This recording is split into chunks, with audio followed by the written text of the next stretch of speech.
The mantel clock ticked through another Tuesday evening. Frank sat in his recliner, half watching the news, when he mentioned Jake Wilson's name. Just casual, the way you mention running into someone at the hardware store. Linda's thumbs stopped mid-text. The kitchen went quiet except for the hum of the refrigerator. "I need to check on Carol," she said, already grabbing her coat. "Now?" Frank glanced at the window. Snow was starting to fall. She sounded upset earlier. Linda was out the door before he could ask when Carol had called. 20 minutes later, Frank still in his slippers, coffee gone cold. Headlights swept the driveway. Linda came in flushed, breathless. She wasn't home after all. Frank picked up the phone she'd left on the counter. 15 missed calls, all from Carol, all from tonight. His wife had just lied about where she'd been. That was when he knew 42 years might not mean what he thought they meant. Frank didn't sleep that night. He lay there listening to Linda breathe beside him, steady and even like nothing had happened. The furnace kicked on. The old house creaked.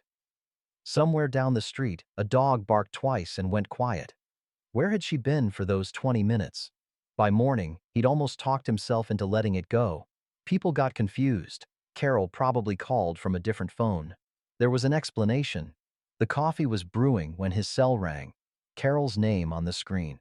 "Frank, I saw I missed Linda's calls last night. Is everything okay? I tried calling back, but—" "Wait." Frank set his mug down. "When's the last time you saw Linda?" "Oh gosh, maybe 3 weeks. We keep meaning to get together, but you know how it is." "Why? Is she all right?" Frank stood at the kitchen window, watching snow melt off the roof. "Yeah, she's fine. Just got our wires crossed." After he hung up, Linda came downstairs in her bathrobe, already on her phone. "Carol called," Frank said. Linda's eyes flicked up. "Oh, said she hasn't seen you in weeks. I must have gotten the night mixed up." She poured coffee like they were discussing the weather. "Thought she said Tuesday. My mistake." She kissed the top of his head on her way past. The gesture felt like a magic trick. Look here while the truth disappears somewhere else. That week, Linda made pot roast, his favorite, the one with carrots and potatoes that took 3 hours. She suggested they watch their wedding video Saturday night, something they hadn't done in years. "We should take a trip this spring," she said, settling beside him on the couch. "Smoky Mountains, maybe. Remember that cabin we stayed at?" On the screen, a younger version of them danced at their reception. Frank's hair still dark, Linda's dress pooling white around her feet. They looked happy. They'd been happy. "Sure," Frank said. "That'd be nice." He wanted to believe it. Wanted the pot roast and the wedding video and the spring trip to mean he'd been wrong about everything. Sunday at church, Mrs. Patterson and Betty Krantz stopped talking when Frank walked past. Betty touched his arm. "We're praying for you, Frank." He nodded, didn't know what else to do. Linda had claimed a headache, stayed home. The pew felt too big with just him in it. After the service, Ray Kowalski caught up with him in the parking lot. Ray was 70, retired from fixing Fords, lived next door. His wife had died 5 years back. Cancer. "Cold one today." Ray zipped his jacket against the wind. "Supposed to get more snow." Ray nodded, then said, casual as commenting on the weather. "Saw Linda's car heading toward Route 9 awful late Tuesday. Storm coming in. Hope everything was okay." Frank's chest tightened. Route 9 led out of town, past the farms, past the church, past anywhere Linda would have business at 9 o'clock on a Tuesday night. "Everything's fine," Frank said. Ray studied him for a moment. "Good, good. Well, you let me know if you need anything."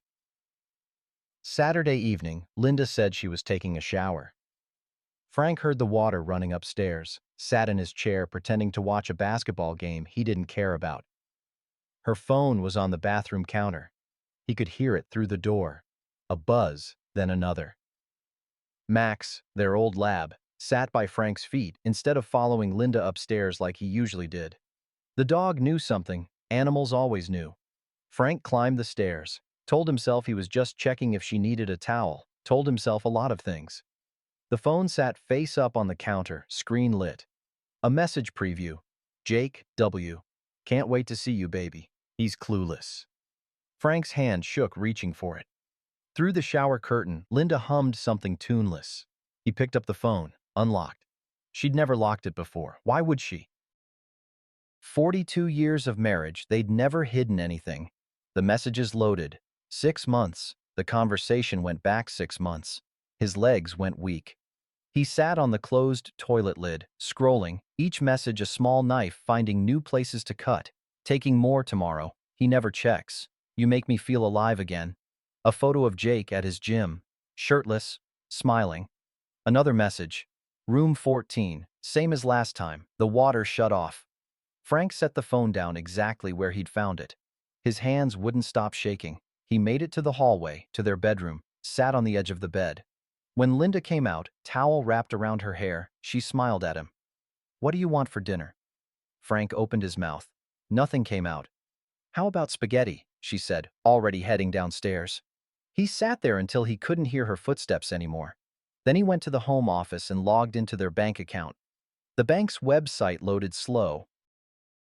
Frank sat in the glow of the computer screen, the office dark except for the desk lamp. Downstairs, he could hear Linda moving around the kitchen. 6 months of transactions. He clicked print, listened to the printer whir and spit out pages. The first one he saw was from 3 days ago. Transfer $3,200 to an account labeled JW Fitness LLC. Frank's breath caught. He flipped back through the pages. Another transfer 2 weeks before that, $2,800. Same account, January, $2,500. December, $1,800. November, 3 transfers, $900. $1,200. $1,500. The amounts got smaller as he went back. Started in September, $200, then $350. Testing, maybe. Seeing if he'd notice. He hadn't noticed. Frank spread the papers across the desk. His hands left damp prints on the edges. He did the math 3 times, hoping he was wrong. $38,000. 43 years he'd worked at the plant. Started the week after he and Linda got married. 43 years of early shifts and overtime and doubles when his father died, and they needed the funeral money. Vacations they didn't take so they could save. The kitchen remodel Linda wanted that he'd said maybe next year. Let's pad the retirement account first. Every one of those transfers was days of his life, hours on the line. His back that didn't straighten right anymore. His hearing half gone from the machinery, gone, to JW Fitness LLC, Jake's gym. Frank sat back in the chair. The room tilted a little. He put his head between his knees until his vision cleared. Downstairs, Linda called up. "Dinner's ready?" Her voice was bright, easy, like she hadn't stolen 43 years of his life to give to another man. Frank made it through dinner. Didn't know how, but he did. Linda talked about the neighbor's new grandchild, about replanting the garden this spring, about a sale at the grocery store. The spaghetti tasted like paste. He pushed it around his plate. You feeling okay?" Linda reached across the table, touched his hand. "You're quiet." "Just tired." The words came from somewhere far away. "You've been tired a lot lately." She squeezed his hand. Her wedding ring caught the light. "Maybe you should see Dr. Morrison. Get your levels checked." Frank looked at her. Really looked. Same face he'd woken up next to for 42 years. Same eyes. Same small scar on her chin from where she'd fallen off her bike when she was 12, and he'd kissed it on their first date and said it made her perfect. He didn't recognize her. "Maybe," he said. After dinner, Linda curled up on the couch with her phone. Frank loaded the dishwasher. The mantel clock ticked. The furnace hummed. Max followed Frank into the kitchen and sat by his feet, leaning against his leg. "At least you're loyal, boy," Frank whispered. The dog's tail thumped once against the floor. Frank couldn't sleep. Linda was in the guest room now. Said she had a headache, needed space to rest. He lay in their bed alone, staring at the ceiling. The heater clicked on and off. A car drove past outside, tires hissing on wet pavement. He kept seeing those numbers. $3,200, $2,800, $38,000. kept seeing Jake's face in that photo. Young, cocky, everything Frank wasn't anymore. He's clueless. That's what Linda had said about him. Not to his face. Worse, to the man she was giving Frank's money to. His dignity. His 42 years. Around 3 a.m., Frank got up, went to the kitchen, made coffee he didn't drink. The wedding photo sat on the shelf by the window. He picked it up. That kid in the tuxedo didn't know anything yet. Thought love meant something. Thought 42 years of faithfulness bought you something more than this. Frank set the photo face down. Tomorrow he'd figure out what to do. Tonight, he just needed to make it until morning. The sky was starting to gray at the edges when he finally heard Linda's alarm go off upstairs. She came down dressed, keys already in her hand. Volunteering at the church this morning, she said, kissing his forehead like he was a child. Probably be gone most of the day. The door closed behind her. Frank watched through the window as she backed out of the driveway, watched until her taillights disappeared around the corner. Then he went back to the computer. JW Fitness had a website. Frank pulled it up. There were photos of Jake demonstrating exercises. A banner across the top. Grand reopening, new equipment, new attitude. Grand reopening. October. Frank scrolled down. Found reviews on a site called Yelp. Most were from before October. 1 star, 2 stars.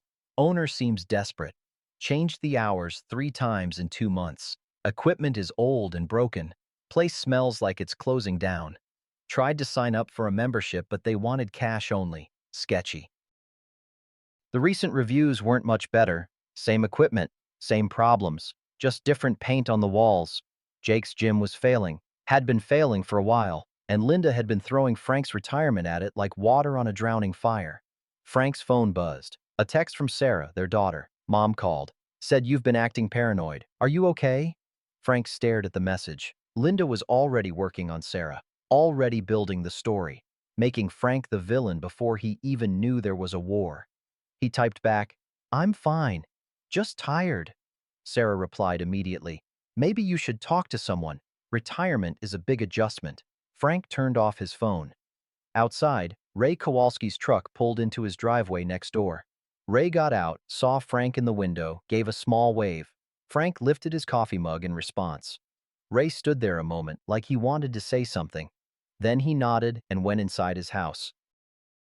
Frank looked back at the computer screen, at Jake's smug face in those gym photos, at the reviews saying the place was circling the drain.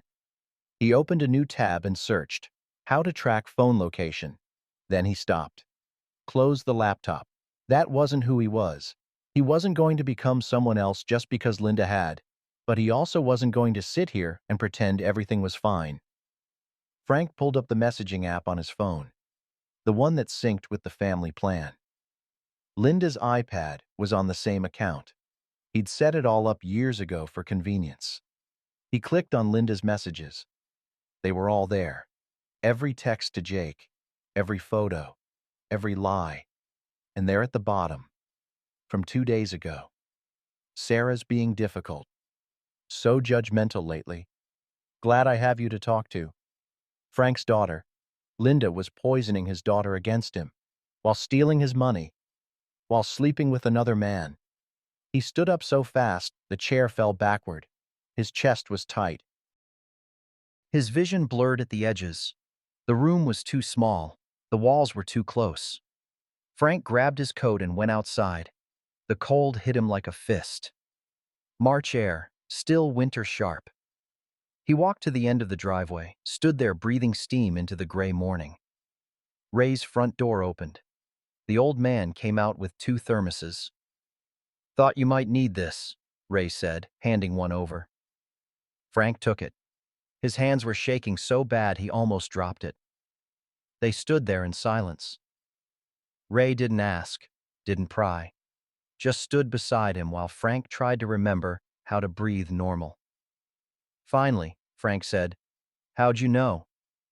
"Been widowed 5 years," Ray said. "You learn to notice things, patterns." Frank sipped the coffee. Black, strong, too hot. It burned going down. He was grateful for it. "What do you do?" Frank said, voice rough. When 42 years turn out to be a lie? Ray looked at him. You decide who you want to be on the other side of it. A car drove past, Mrs. Patterson on her way to the early service. She waved. They waved back. Ray said, I keep my eyes open. Winter's good for that. Tracks show up clear in snow. Frank understood what he was being offered. An ally, a witness. I'd appreciate that, Frank said quietly. Ray nodded. I'll be around. He went back inside. Frank stood in the driveway until the coffee was gone and feeling came back to his fingers. Then he went inside and started making a list of everything he knew, everything he could prove, and everything he still needed to find out. Frank spent the morning in his office with the door locked. The bank statements spread across the desk like evidence at a crime scene. He made a timeline. September to now. 6 months. Started small. $200 here, $350 there. By December, Linda was taking thousands at a time, always to the same account. JW Fitness LLC. Frank grabbed a calculator. His father's old one, the buttons worn smooth. He added it up twice. $38,400. He sat back. The chair creaked. Outside, icicles dripped from the gutters, spring thaw coming whether anyone was ready or not. $38,000. He thought about the double shifts, the overtime when Sarah needed braces, the year they didn't take a vacation because the furnace died. Linda saying, we'll go next year, and Frank saying, let's just pad the retirement account. Every dollar in that account had cost him something. Time, health, the hearing in his left ear from standing too close to the machinery, the scar on his hand from the line malfunction in '94, and Linda had handed it to Jake Wilson like it was nothing. Frank's hands curled into fists. He opened Google, typed in JW Fitness. The gym's website loaded. Same photos he'd seen before. Jake demonstrating bicep curls. Jake spotting someone on a bench press. Jake grinning like he'd won something. The banner still said, Grand Reopening. October. 5 months ago. Frank clicked through to the reviews. One after another they told the same story. Old equipment, broken promises, an owner who seemed desperate, places barely holding on. Owner tried to charge me for 3 months up front, cash only, no thanks. Linda's transfers started in September, right before the grand reopening. Right when Jake would have needed money to make it look like the place was thriving. She hadn't been investing in a business. She'd been trying to save a sinking ship with Frank's retirement. A knock at the door made him jump. Frank? Ray's voice. You in there? Frank unlocked the door. Ray stood in the hallway, holding a manila folder. Got a minute? Ray asked. They went to the kitchen. Ray set the folder on the table but didn't open it yet. I told you I keep my eyes open, Ray said. Been doing that. Thought you should see what I've seen. He opened the folder. Photos, printed on regular paper, Linda's car in a parking lot. Timestamp, 7:43 p.m., February 14th, Valentine's Day. The parking lot belonged to the Route 9 motel. Frank recognized it from the sign in the background. Next photo, Jake's truck. Same parking lot. Timestamp, 7:51 p.m. There's more, Ray said quietly. More photos. Different dates? Same pattern, Linda's car, Jake's truck. Sometimes minutes apart, sometimes an hour. Ray had been documenting this for weeks. I went to the motel after, Ray said. Asked the desk clerk, buddy of mine from Rotary, showed him the photos. He remembered, room 14, registered 5 times to L. Hutchins. Frank stared at the photos. His wife's license plate clear in every one. There's something else. Ray pulled out another document. I'm on the town council. We review the youth sports fund budget. I was looking at the numbers last week. Something didn't add up. He slid the paper across. Equipment purchases, $12,000 worth. New uniforms, balls, goals, protective gear. Sarah volunteers with the youth program, Ray said. I asked her if they got all that equipment. She said no. They've been making do with the same old stuff. Frank looked at the purchase dates. Matched deposits to JW Fitness. Almost exactly. She wasn't just stealing from you, Ray said. She was stealing from kids, from the town. The room was too quiet. Frank could hear the refrigerator humming, the clock ticking, his own heartbeat loud in his ears. Why? Frank's voice came out rough. Why are you doing this? Ray looked at him. Because 5 years ago, when my Mary died, you showed up at my door every single day for a month. Didn't say much, just brought coffee, sat with me. You were working full time, but you made time. He tapped the folder. Good men don't deserve this. And you're a good man, Frank. Frank's throat was tight. He managed, Thank you. Town hall meetings next month, Ray said. Sports fund budget review is on the agenda. Linda's the treasurer. She'll have to present the numbers. Frank understood what Ray was offering. A public stage, witnesses, accountability. I need to think, Frank said. Take your time. Ray stood. But Frank, men like us, we were raised to handle things quiet. Keep it in the family. Sometimes that just means they win. After Ray left, Frank sat at the table with the photos spread in front of him. His phone buzzed. A notification from the phone tracking app he'd forgotten was even installed. Linda's iPhone location updated. Frank opened it. The app showed Linda's current location, not at church, at the gym, JW Fitness. Frank's chest went cold. He clicked on the app settings, looked at the history. Linda could see his location too, had been able to for years.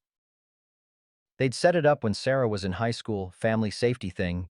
Frank scrolled through every place he'd gone in the last month, the hardware store when he'd run into Jake, the diner, the church, Ray's house. She'd known everywhere he went. Had she always been watching? Or just since?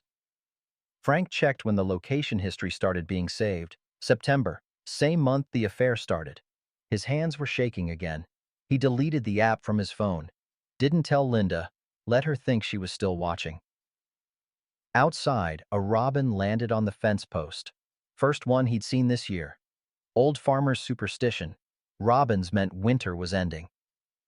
Frank looked at Ray's evidence, at the bank statements, at Linda's location still showing at Jake's gym. Winter was ending, one way or another.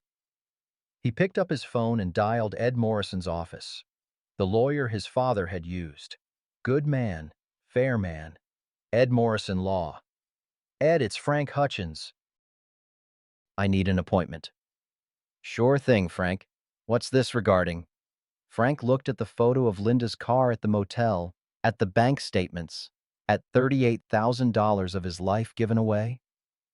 Divorce, he said, and theft. Frank waited until evening.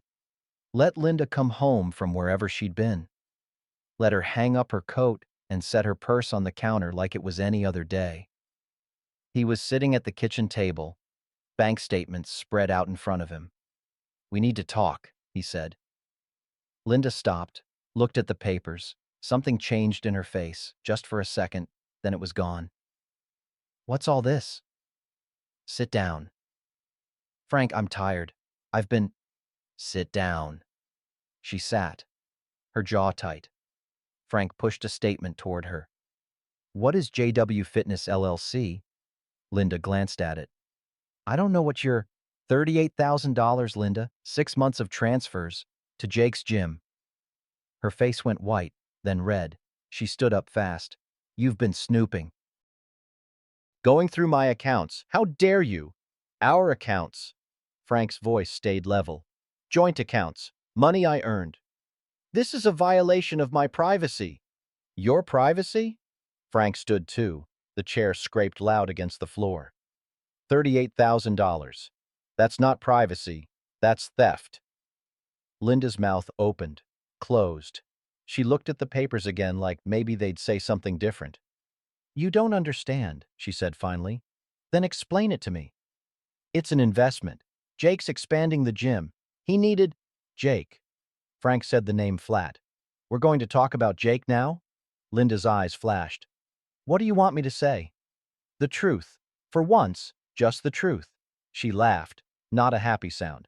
You want the truth? Fine. Yes, I've been seeing Jake, and yes, I've been helping him financially.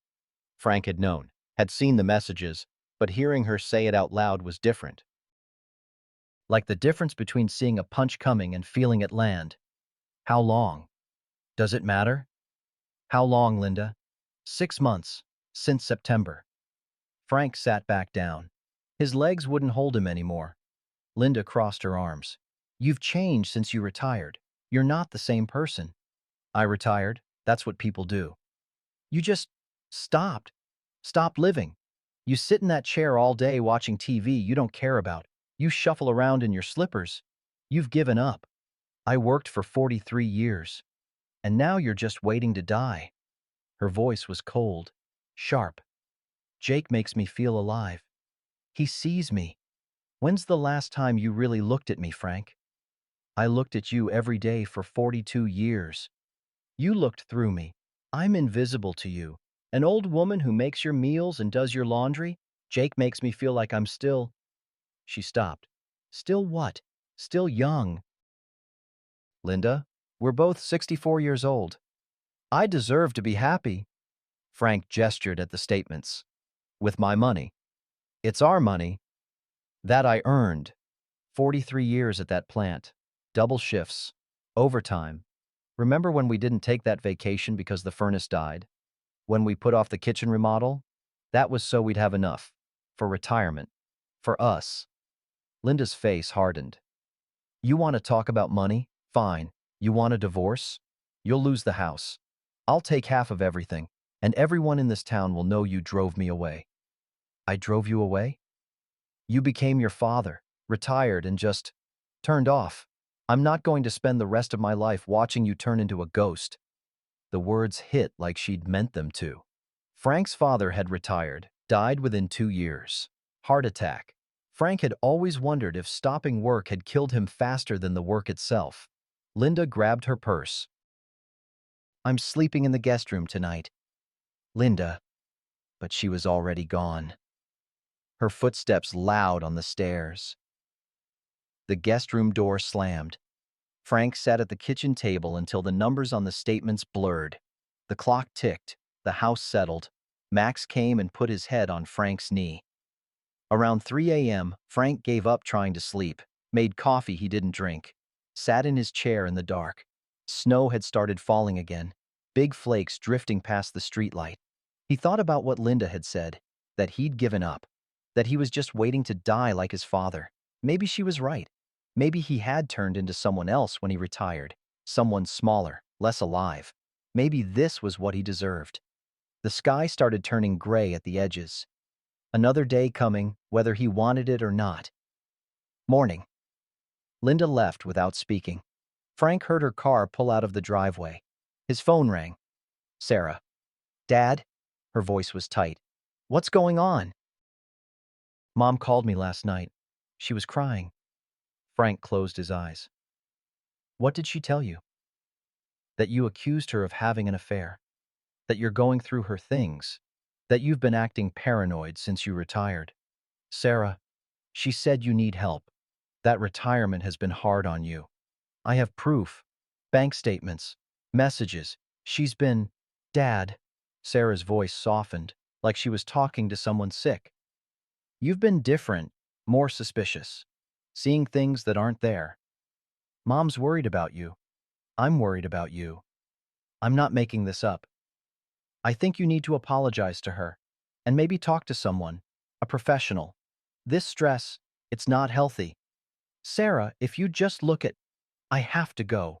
I'm at work. Just think about what I said, okay? Mom loves you. We all do. But you need help. She hung up. Frank stared at his phone. Linda had already poisoned Sarah against him. Already built the narrative. Frank's losing it. Frank's paranoid. Frank's not himself. No one would believe him. They'd just see a bitter old man making accusations. He went to the bedroom. Sat on the edge of the bed. His bed now. Linda had claimed the guest room. Through the window, he could see Ray's house. Ray who'd given him evidence. Ray who'd said good men shouldn't have to face things alone. But maybe it was easier to just let it go. Accept it. Linda would keep seeing Jake, keep taking money, and Frank would just... What? Sit in his chair. Wait? He thought about his father, about that heart attack 2 years into retirement. Maybe some men weren't meant for peace. Maybe they worked until they died because stopping killed them faster. Frank lay back on the bed, stared at the ceiling. Maybe Linda was right. Maybe he was already a ghost. 3 weeks passed like walking through mud. Frank made breakfast for one now. Used to pour 2 cups of coffee, force of habit from 42 years, now just one. The second mug stayed in the cabinet. Linda came and went, said nothing about where or when. Frank stopped asking. Mornings, she'd leave before he got up. Nights, she'd come home late, go straight to the guest room. They moved around each other like strangers in a bus station. Frank stopped sleeping right. 2, 3 hours a night if he was lucky. Mostly he'd lie there listening to the house creak, the clock tick, Max snoring at the foot of the bed. His clothes hung loose, belt notched 2 holes tighter than a month ago.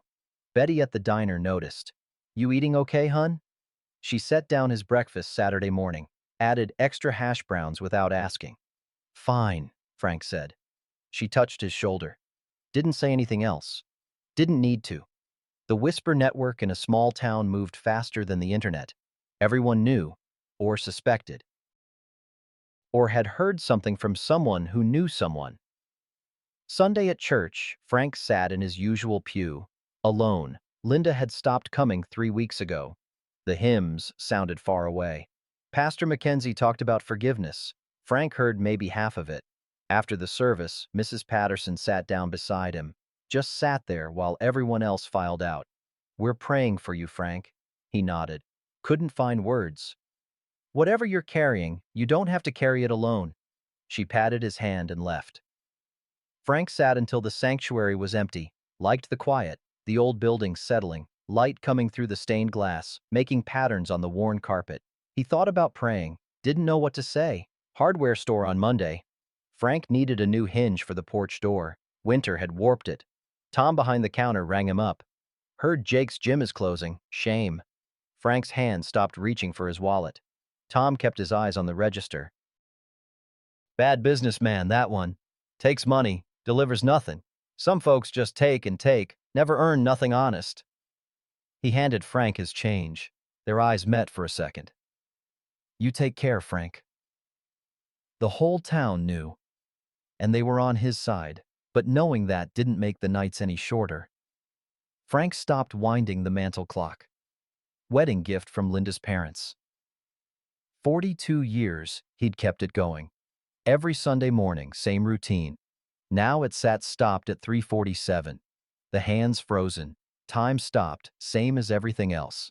Max wouldn't go near Linda anymore. When she came home, the dog would go to Frank's room, wait by the bed. Animals knew. They always knew.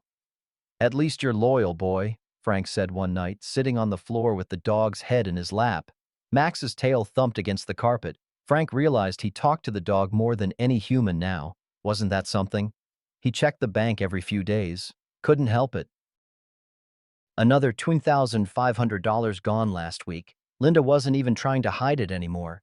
Frank thought about calling Ed Morrison back. Thought about filing the papers. Thought about a lot of things. Did nothing. Easier to do nothing. Safer. Sarah hadn't called since that morning 3 weeks ago. Frank had wanted to try again, show her the evidence. But what was the point? She'd made up her mind. Some evenings, Frank pulled out the wedding photo, looked at those kids who had no idea what was coming. That version of him looked so sure, so certain love meant something. He didn't recognize that person anymore. Put the photo in a drawer, out of sight. One night, maybe Tuesday, maybe Wednesday, the days blurred together. Frank stood in the kitchen at midnight making coffee he wouldn't drink. Through the window, he could see Ray's porch light on.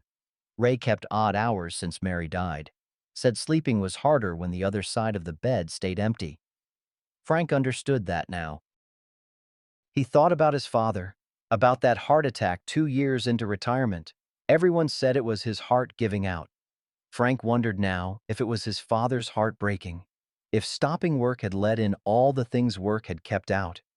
Was that what was happening to Frank? Was he just his father all over again? Work until you can't, then fade away. Linda's voice echoed in his head. You're just waiting to die. Maybe she was right. Maybe there was nothing left but waiting. Frank turned off the coffee maker, unplugged it, stood in the dark. Max whined from the doorway. I know, boy. I know. Thursday morning, or Friday, Frank wasn't sure. A knock at the door. 9 a.m. Unusual. Most folks didn't drop by uninvited. Ray stood on the porch holding a manila folder and 2 thermoses of coffee.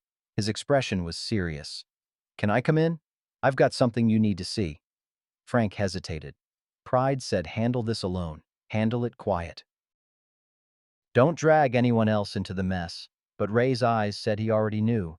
Said he'd already seen. It's not charity, Frank. Ray's voice was gentle, firm. It's evidence. Frank stepped aside. Let him in. They sat at the kitchen table. Ray set down the folder but kept his hand on it. I told you I keep my eyes open, Ray said. Winter makes it easy. Tracks show up clear. He opened the folder. Photos, timestamps, license plates, motel receipts, a whole timeline of Linda's lies laid out neat and organized. There's more, Ray said quietly. Frank looked at the evidence, looked at Ray. This old man who'd lost his wife, who sat up late like Frank did, who'd noticed things and documented them because good men deserved better. Something shifted in Frank's chest, something that had been frozen starting to crack. Why? Frank's voice came out rough. Ray met his eyes. Because 5 years ago you showed up every day when Mary died. Didn't say much. Just brought coffee, sat with me. You didn't have to, but you did. He pushed the folder across the table. Good men don't deserve this. And you're a good man, Frank. Time you remembered that. Frank's hands shook, picking up the photos. Evidence. Witnesses. Truth. Ray pulled out another document. One more thing. Youth Sports Fund. I'm on the town council. Numbers don't match. Equipment purchases that never happened. Want to guess where that money went? Frank looked at the amounts, looked at the dates. They matched the deposits to Jake's gym. She wasn't just stealing from you, Ray said. She was stealing from kids, from the town. The kitchen was quiet except for the refrigerator humming, Max's tail thumping from under the table. Frank spread the evidence out. 38,000 from their account, 12,000 from the sports fund, photos, receipts, timestamps, truth. Town hall meetings in 3 weeks, Ray said. Sports fund budget review. Linda presents as treasurer. Frank understood what Ray was offering. A stage, witnesses, public accountability, not revenge, justice. I need to think, Frank said. Ray stood. You do that. But Frank, men like us, we were raised to keep things quiet. Handle it in the family. Sometimes quiet just means they win. He headed for the door, then turned back. You're not alone in this. Whatever you decide, I got your back. After Ray left, Frank sat with the evidence. Sat until his coffee went cold, until the sun moved across the kitchen floor. Then he picked up his phone and called Sarah. She needed to see this. Whether she believed him or not, she needed to see it. Frank called Sarah 3 times before she answered. Dad, I'm at work. I need to see you. Please. Silence on the line. Then, I don't think that's a good idea right now. The diner, tomorrow morning, just coffee, 30 minutes. Dad. Please, Sarah, 30 minutes. Then you can decide, he heard her sigh. Fine, 8 o'clock. Frank got there at 7:30, took the corner booth, same one he and Linda used to sit in on Saturday mornings, back when Saturday mornings meant something. Betty brought coffee without asking. Expecting company? My daughter. Betty's expression softened. I'll give you folks some space. Sarah arrived at 8 sharp, looked tired, stressed. She slid into the booth across from him, didn't take off her coat. Dad, if this is about Mom again, just hear me out. Frank put Ray's folder on the table. Then you can decide what you believe. Sarah looked at the folder like it might bite. Frank opened it, showed her the first photo. Linda's car at the Route 9 motel. Timestamp clear in the corner. That's from February 14th, Valentine's Day. While you and I thought she was at book club, Sarah studied it. Maybe she stopped there for some reason. Frank laid down the next photo. Jake's truck. Same parking lot. 8 minutes later. That's Jake Wilson's truck. He laid down 5 more photos. Different dates. Same pattern. Linda's car. Jake's truck. Same motel. Sarah's face went pale. There's more. Frank slid the bank statements across. Showed her the highlighted transfers. $38,000. 6 months. All to Jake's gym. Sarah picked up the statements. Her hands weren't steady. That's a lot of money. Our retirement, my 43 years at the plant. Have you talked to Mom about this? 3 weeks ago. She doesn't deny it. Says Jake makes her feel alive. Frank's voice stayed flat. Facts only. Says I deserve it for becoming boring. Sarah set down the statements. Looked out the window. Frank could see her trying to process it, trying to fit this version of her mother into the version she'd known all her life. I should go, she said quietly.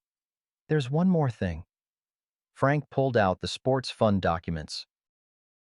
Your youth soccer program, the $12,000 in equipment that was supposed to be purchased last fall. Do you remember getting it? Sarah frowned. We didn't get new equipment. We've been using the same old stuff for 2 years. I keep asking Mom about it. She's the treasurer, and she says it's coming. Frank showed her the purchase orders, showed her the dates, showed her how they matched deposits to JW Fitness. She wasn't just stealing from me, Frank said. She was stealing from those kids. Sarah's jaw tightened. Your kids that I coach. That money was supposed to buy uniforms, goals, shin guards. I know. She looked at him, really looked. When Mom called, she said you were being paranoid, that you were making up stories because retirement was hard. I know what she said. I believed her. Sarah's voice cracked. I'm so sorry, Dad. I should have. You wanted to believe your mother. That's not wrong. But I should have listened to you. Betty came by with the coffee pot, read the room, set it down, and left without a word. Sarah picked up the photos again.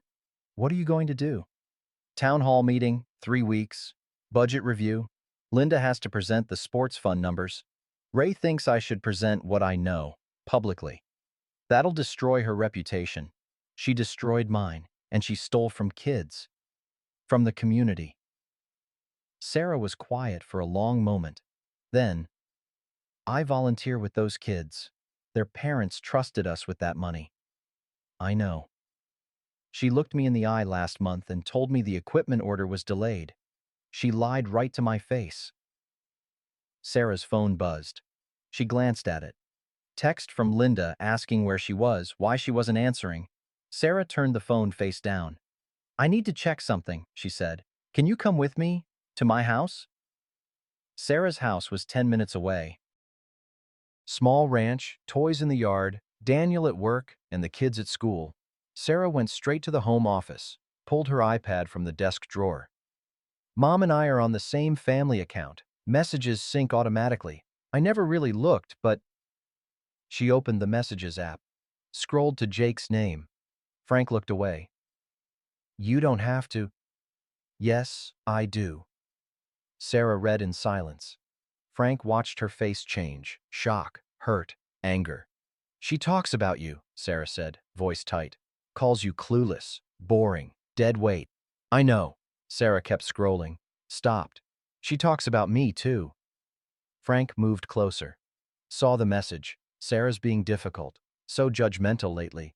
Glad I have you to talk to. She was turning me against you, Sarah said. Before you even knew. Making me think you were the problem. She kept reading, each message making her angrier. Then she stopped.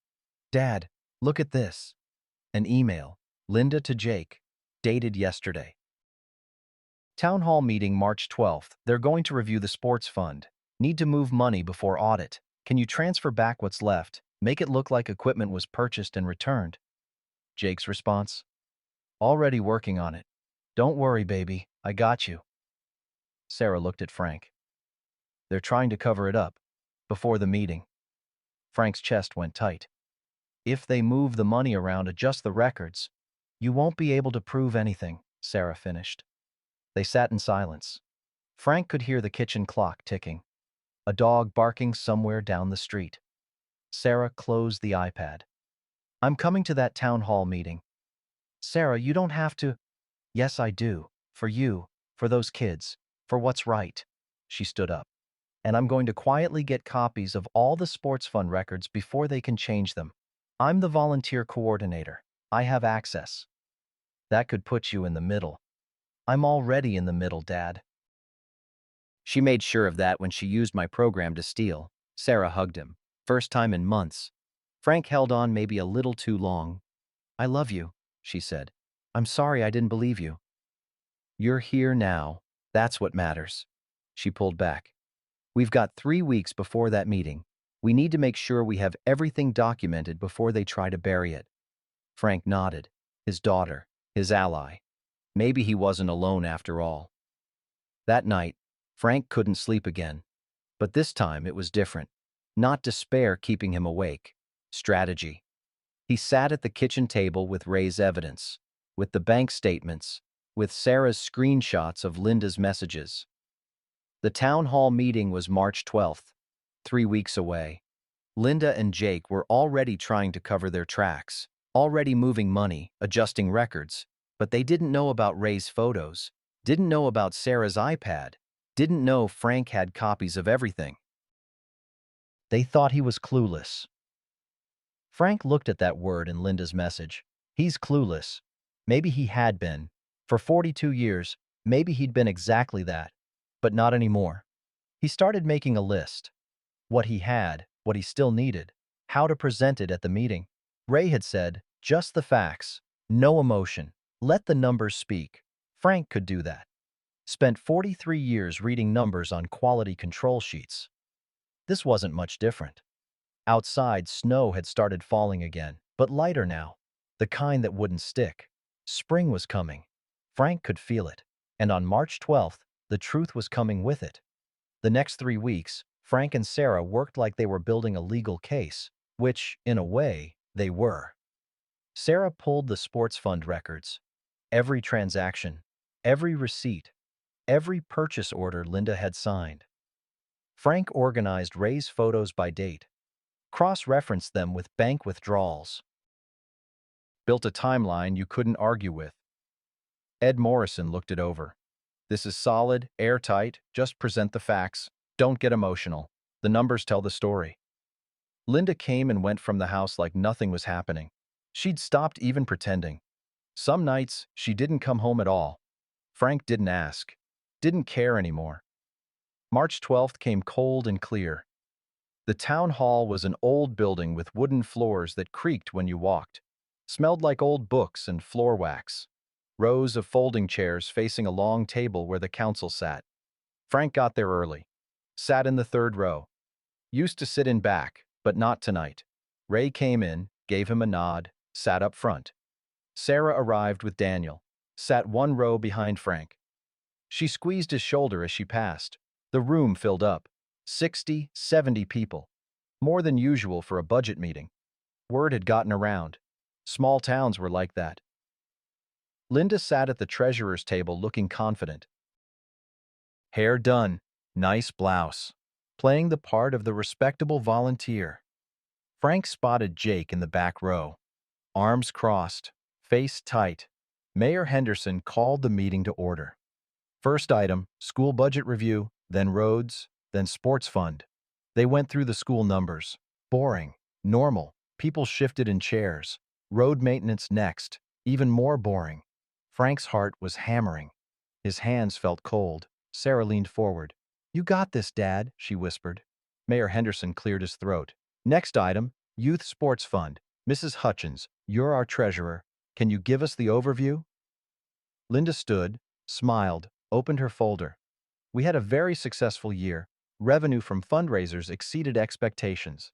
We purchased new equipment, uniforms, goals, protective gear. Total expenditure of $24,000. We're in excellent shape going into spring season. She looked calm, practiced. Like she'd told this lie so many times it had become true. Any questions? Mayor Henderson asked. Frank stood. His legs shook. His voice came out steady anyway. I'd like to propose we audit the sports fund. The room went quiet. You could hear someone's coffee cup touch their saucer 3 rows back. Mayor Henderson frowned. That's unusual, Frank. Any particular reason? Yes, sir. The numbers don't match reality. Linda's face went pale. I don't know what— May I approach? Frank asked. Mayor Henderson nodded. Frank walked to the front, raised manila folder in his hands. Every step on those old floors sounded loud as a gunshot. He laid out documents on the table, one at a time. Purchase orders for equipment, signed by Mrs. Hutchins, totaled $12,000. He looked at Sarah. She stood. I'm volunteer coordinator for youth soccer, Sarah said. Her voice didn't shake. We didn't receive $12,000 in equipment. We didn't receive anything. We've been using the same worn-out gear for 2 years. Whispers started. Linda gripped the edge of the table. That's not— There must be a mix-up with delivery. Frank laid down the next document.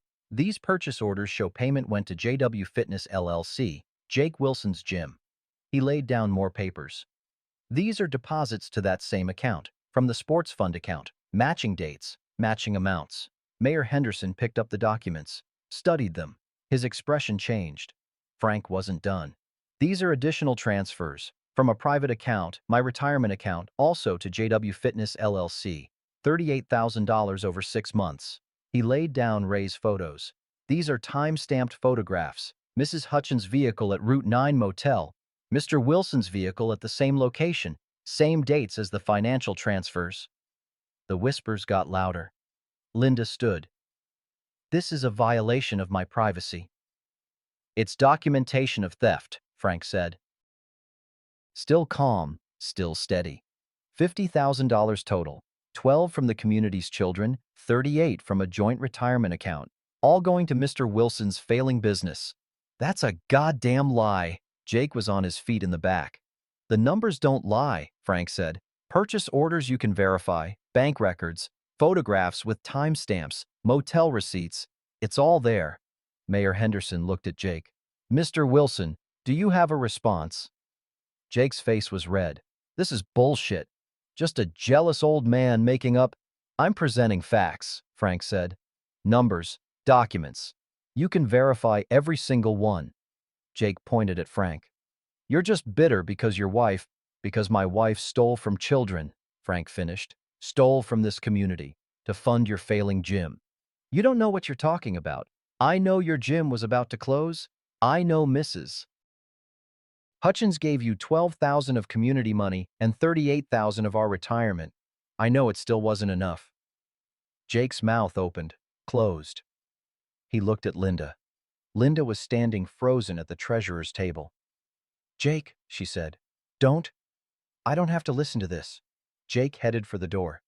Jake, wait. Linda followed him. Her voice was desperate, pleading. Everyone in that room heard it. Jake didn't stop. Don't follow me. We're done. He slammed out. The door echoed. Linda stood in the aisle, looked back at the room full of people staring at her, looked at Frank. She ran out after Jake. The room erupted. Mayor Henderson banged his gavel. Order. Order, please. He looked at Frank. This is— Mr. Hutchins, these are serious allegations. They're documented facts, sir. I have copies for the council, for the county if needed. Mrs. Hutchins should step down as treasurer immediately, Councilwoman Morris said. And we need to involve county authorities. I agree, said Councilman Peters. If even half of this is accurate— It's all accurate, Ray said from the front row. I witnessed and documented the motel visits myself. As a council member, I can verify the sports fund discrepancies. Mayor Henderson rubbed his face. We'll need an emergency session. Frank, can you leave these documents with us? I have copies. Good. Good. We'll be in touch. People started standing, coming toward Frank. Betty from the diner hugged him. That took courage. Right thing to do, someone said. We're sorry, Frank. Sorry we didn't see it. Ray appeared at his elbow. Didn't say anything. Just a handshake that meant everything. Ed Morrison was there. You did good tonight. Real good. Sarah pushed through the crowd, hugged him tight. I'm proud of you, Dad. Frank nodded. Couldn't find words past the tightness in his throat. He slipped out while people were still talking. Didn't want it to become a spectacle, just wanted it done. Outside, the March air was cold but not bitter. Spring cold, not winter cold. He sat in his truck, hands shaking now that it was over. Linda's car was gone from the parking lot. Jake's too. Frank started the engine, drove home through streets he'd driven for 42 years. Everything looked the same, nothing was the same, but he'd spoken up. He'd told the truth, and the truth was going to mean something. Frank pulled into his driveway. Linda's car was there, lights on inside. He could see her moving past the windows. He sat in the truck for a minute, steadied himself, then went in. Linda was in the bedroom throwing clothes into suitcases. Her face was blotchy, mascara smeared.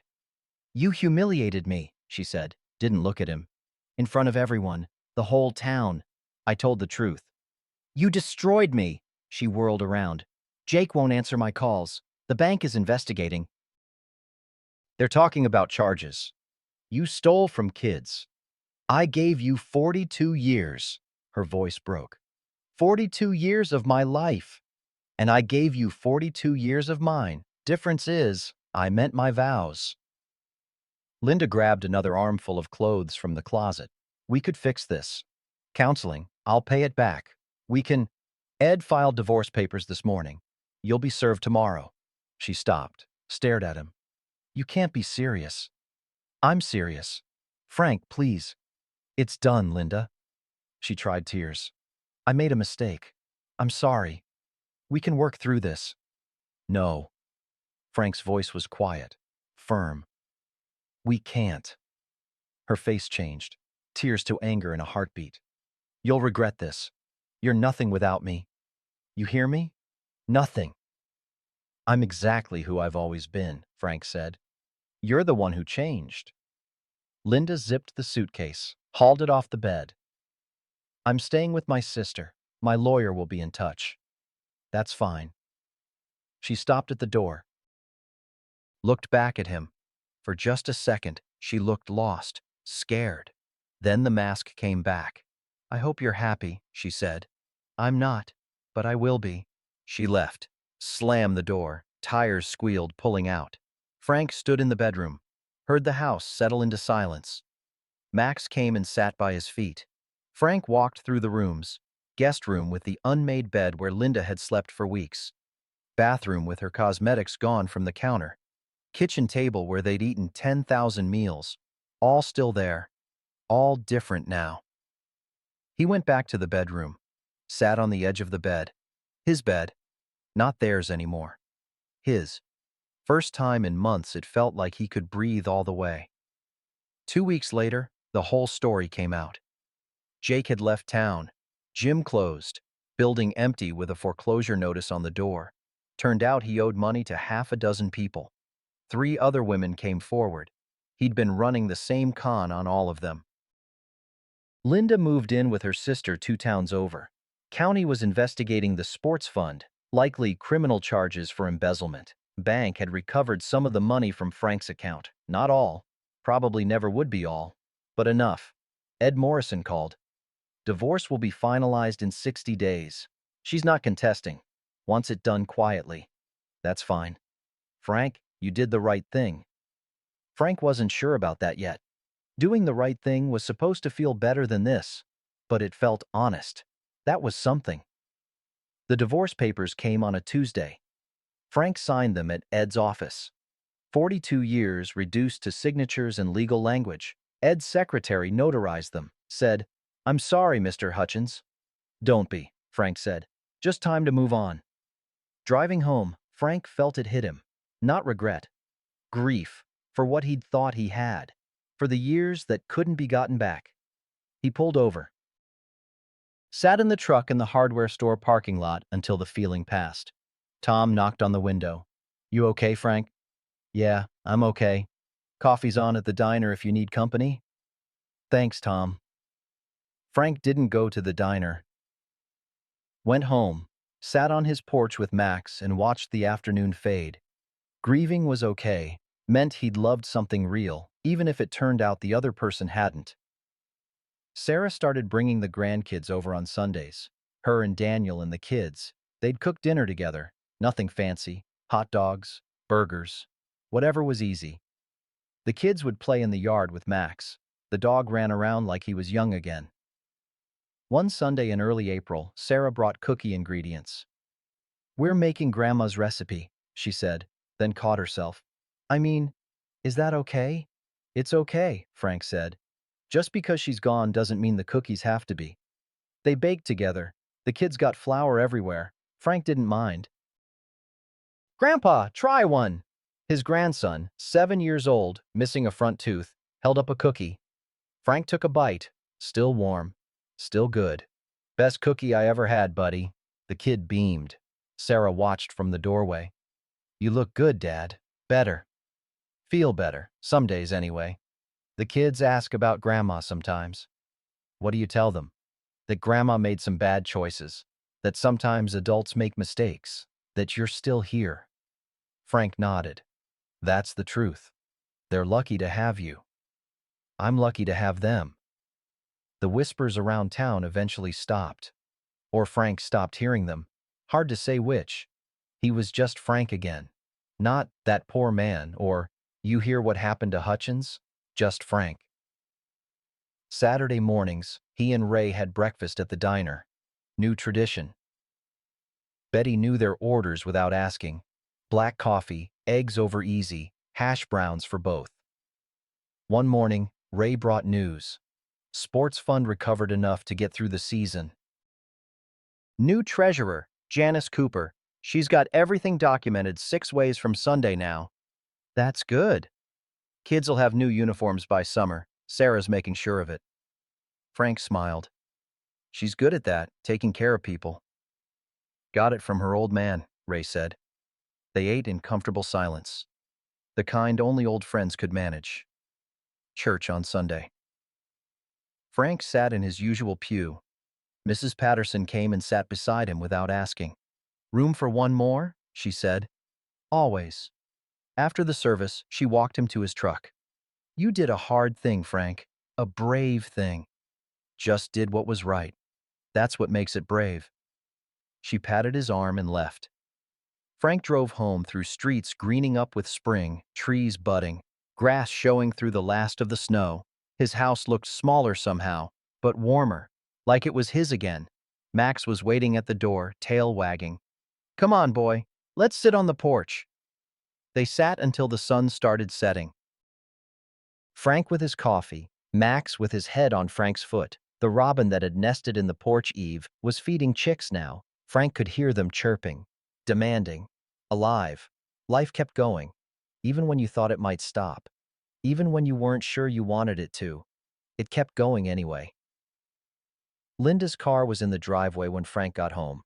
He sat in his truck, steadied himself, then went inside. She was in the bedroom packing. Face blotchy, mascara streaked. "You humiliated me, in front of everyone." "I told the truth."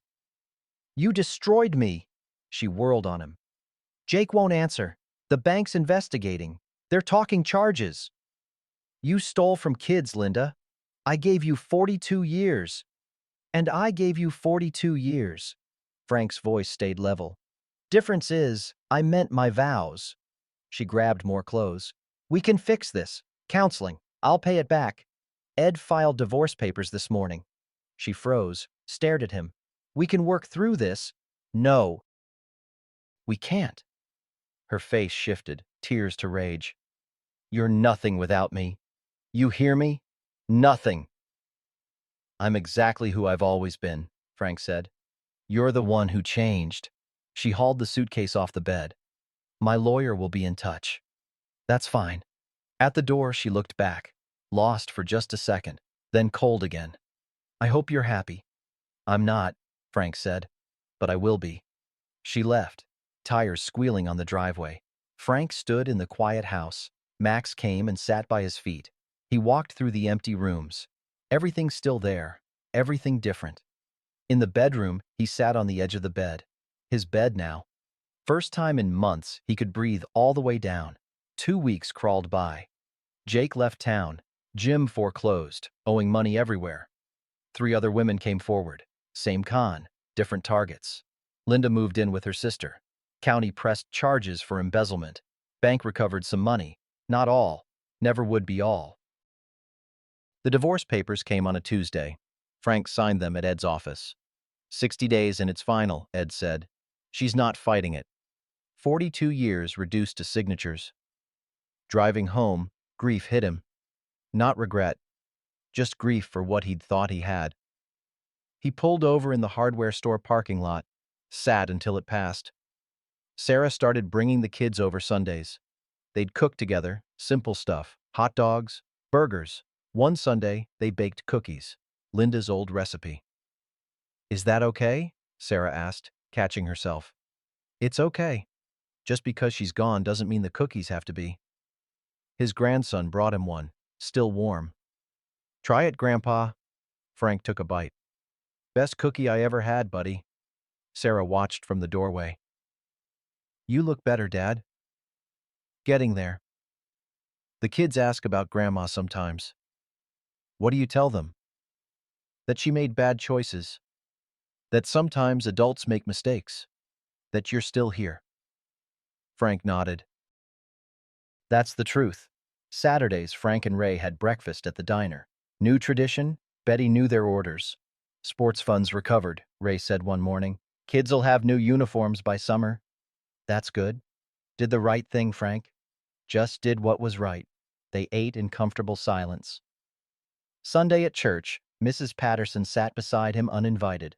Room for one more? Always. After service. You did a brave thing. Just did what was right. That's what makes it brave. Frank drove home through greening streets. His house looked smaller, warmer. His again. Max waited at the door, tail wagging. They sat on the porch. The robin in the eave was feeding chicks now, chirping, demanding, alive. Life kept going. Even when you weren't sure you wanted it to, it kept going anyway. Contemplative ending, early April. Frank woke to sunlight instead of the alarm. First time in years. He made coffee. Just 1 cup. Not sad about it anymore. Just fact. Through the kitchen window, the robin was back at the fence post. Same one, maybe, or different. Didn't matter. Spring came whether you were ready or not. Frank thought about his father. About working until you died because stopping meant facing what work kept out. But Frank had stopped, had faced it, was still here. Maybe that was a different kind of strength. He heard a truck in the driveway. Ray with his thermos. Like most mornings now, they sat on the porch without talking much. Didn't need to. Some friendships lived in the quiet spaces. Sarah coming by today? Ray asked. Every Sunday now, her and the kids. Ray nodded. Good. Later, Sarah's car pulled up. The kids spilled out, ran to Frank, Max barking, tail going wild. Grandpa! His granddaughter hugged his legs. We brought stuff for dinner. Sarah carried grocery bags, Daniel behind her with more. Hope you're hungry, Dad, Frank smiled. Starving. They cooked together. Filled the house with noise and life. Things Frank didn't know he'd been missing. After dinner, sitting on the porch while the kids played, Sarah said, You taught me something through all this. What's that? That staying silent isn't strength. It's just fear in a nice suit. Real strength is speaking up even when your voice shakes. Frank watched his grandson chase Max around the yard. Learned that one late, but I learned it. Inside, the mantel clock ticked. Frank had wound it last week. Set it right. Time moving forward again. Not the same as before. Different, but his. He'd lost a wife. A marriage. 42 years that turned out to mean something other than what he'd thought. But he'd kept his dignity, his truth, his name. And he'd learned that good people still existed, that community still mattered, that speaking up, even at 67, even when everything said stay quiet, that speaking up could save you. The sun was setting, painting the sky pink and orange. Sarah touched his shoulder. You okay, Dad? Frank nodded. Yeah, I'm okay. And for the first time in months, he meant it. The robins sang from the eave. The kids laughed in the yard. Ray waved from his porch next door. Spring had come,